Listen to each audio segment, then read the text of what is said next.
Hey, this is Fativan Wonder here, and I'm going to walk you through how to set up a sound system and give you a lowdown on different types of cables, quarter-inch and XLR, and just how to run cables from mics to the mixer, to the drive racks, to their speakers, just kind of lowdown on how all that works. So to start off, we have here quarter-inch cables.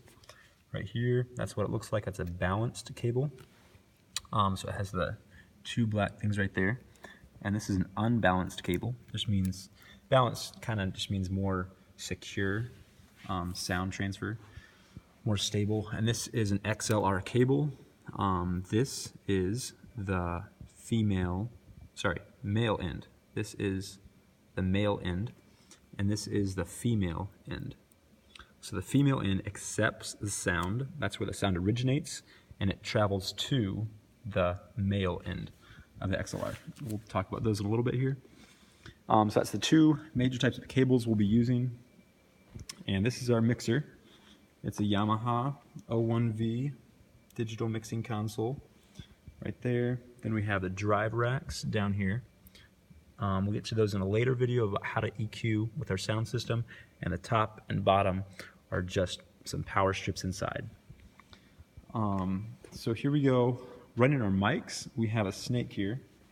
The bottom box is a snake. So this is the end of the snake that goes to the mixer, end of it. And then we'll walk over here underneath this little table. And this is the other end of it, where the cables go from the mics to the snake, and the snake travels all the way over here to the mixer.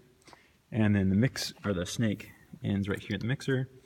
So we have, for example, channel 1, 2, just hooked into the respective channels there. And so the snake is just an extension cord for mics.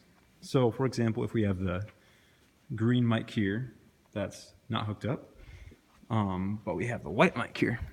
This is a white mic, so if I plug this in here with one hand, if I can do it.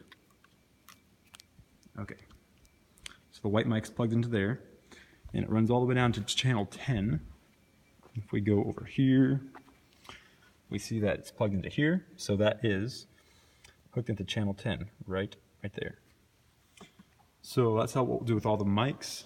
Now it's channels 1 to 6 are color coded, so it's red, orange, yellow, blue, brown, green. So Roy, Bubba J, something like that. So that's all the vocal mics, and then 10 is an extra vocal mic we have, not labeled. Then we have also guitar, double bass, and wireless, which we'll get to later. But next, the speakers. So the outs from the mixer are stereo left and right. And like I said earlier, this is where the sound originates from. So it comes from the mixer. So the female end goes in here, and the male end goes into the drive racks here. It's kind of hard to see, but it's the top row is the house speakers. So that's stereo right and left, go into right and left of the top drive rack. So those go into there. Then there's an out. These two outs from the drive rack come out from the high part of it. There's a low, mid, and high. So we come out from the high, and they go right to the speakers. We'll follow it here. They go to our big house speaker, a QSC K12, big 1,000-watt speaker. So I have it hooked into A over here. There's two ends, an A and a B. I hooked into A, and I have the settings just like so. It's on line, not mic level. It's a norm, no subs, and it's on flat, not a vocal boost. So, and then the on switch is right here, push up to be on. It's off still right now. And then you'll also need power for a QSC K12. So I hooked in right here, power, and it actually runs all the way back to the mixer drive rack box, because you want to avoid ground loops. So I have all the power for all two big house speakers. There's also two monitors that we'll have here that will have power, and it all runs back to this drive rack because you want to avoid ground loops.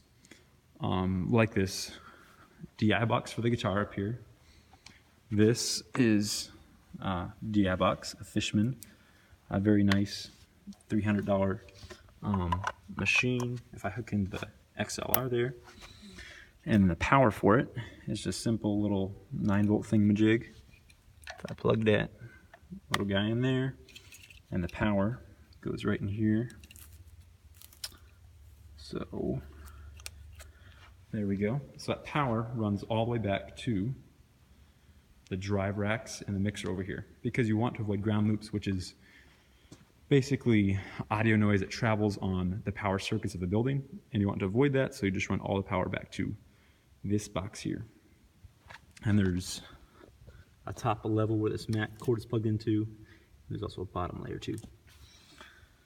So that's all the vocal mics and the speakers. These are the 2 house speakers.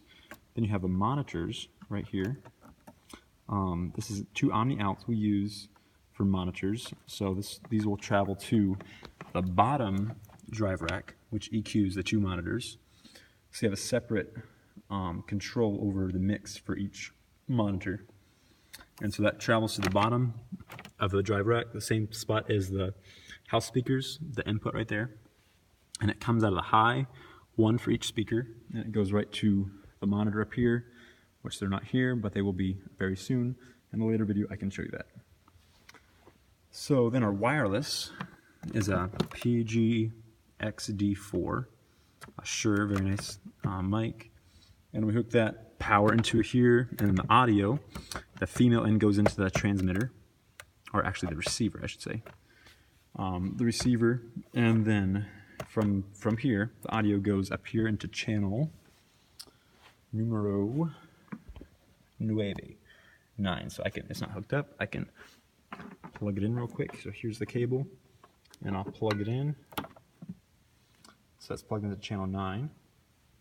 Then bass is already hooked up. This is our double bass, channel 8 dB. This cord right here, and I ran it all the way up on the side here. It runs up, so it's a male XLR on that end. It's a female where the sound originates, where it comes from. So it's hooked into here in the output of this DI box. Just a super simple DI box. Then you have a 1/4-inch cable. It's unbalanced. You don't need a balanced cable for this short distance. So it goes right over there, around here, and right into the bass. So that's where it goes to. And the bass is hooked up. Then guitar, we already went through. That's where the audio comes from and goes to channel 7. And the power goes back to the mixer. And this is